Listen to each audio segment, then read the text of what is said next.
So we're rounding up marketing strategy. So today we want to talk about how businesses are able to keep their customers. And if businesses are able to keep their customers, it means their customers are returning. That is what customer loyalty is about. So I'm going to read anyway. How businesses develop customer loyalty.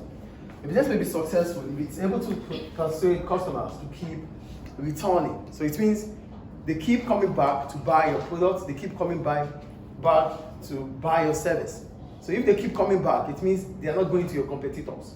But if they don't come back, it means something is wrong with your business. Something is missing. They were unable to get the expected, the value for their money. They are unable to get it. That is why they're not going to return.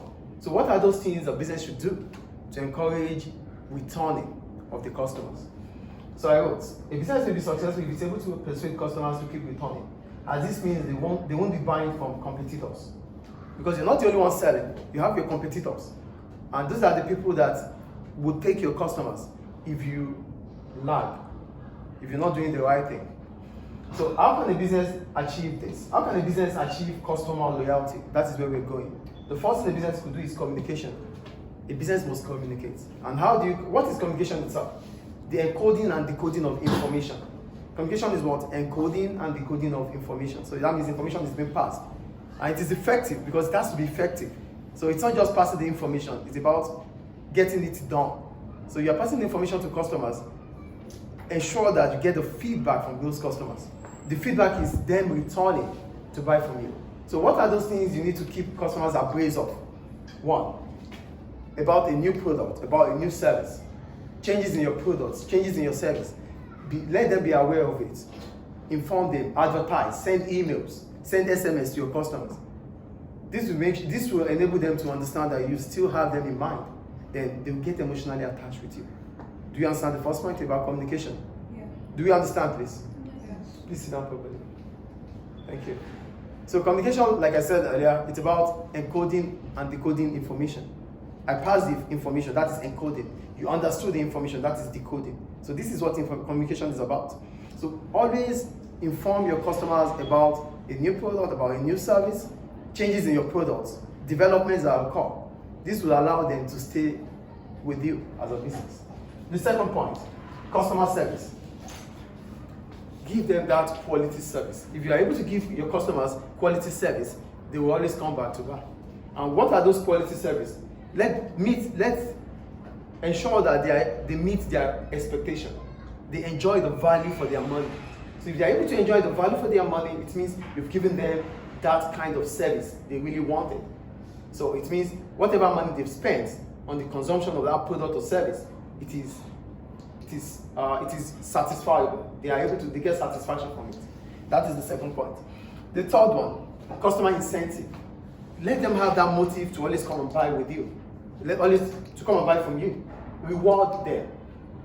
Maybe bonus, maybe discounts, all these things can also make them to be attached to your product. Do we understand what I'm saying here, please?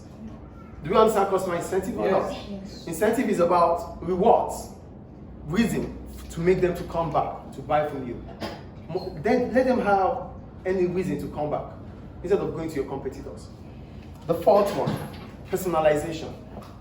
You could treat them on a personal level by names, know them by names, know them by birthday, give them different treatments that allow them to feel like, oh, this business is dealing with me as an individual.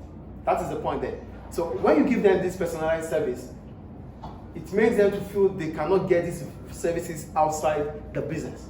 It's an added value. Do you understand what personalized service is here? Each customer that comes to you, treat them like you are dealing with the king. Treat them that way. Whatever they have, get details about what they want, what they need. So don't just treat them like the mass. Treat them individually. So that might make them to be emotionally attached to your product. And the last one, preferential treatments. Give them that VIP, very important personality. Give them that VIP treatment. When you give them that VIP treatment, they feel like they won't get such treatment from your competitors. That is what goes through their mind. So they get emotionally attached. They might feel they wouldn't get that kind of treatment from your competitors. And if they start thinking about The inability to get such treatment from your competitors, it means they have to get stick with you.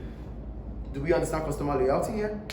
Do you understand customer loyalty, please? Yes. For customer loyalty, I'm going to quickly explain what customer loyalty is itself. Customer loyalty means your customers keep returning to buy your products, to buy your service, instead of buying from your competitors or your rivals.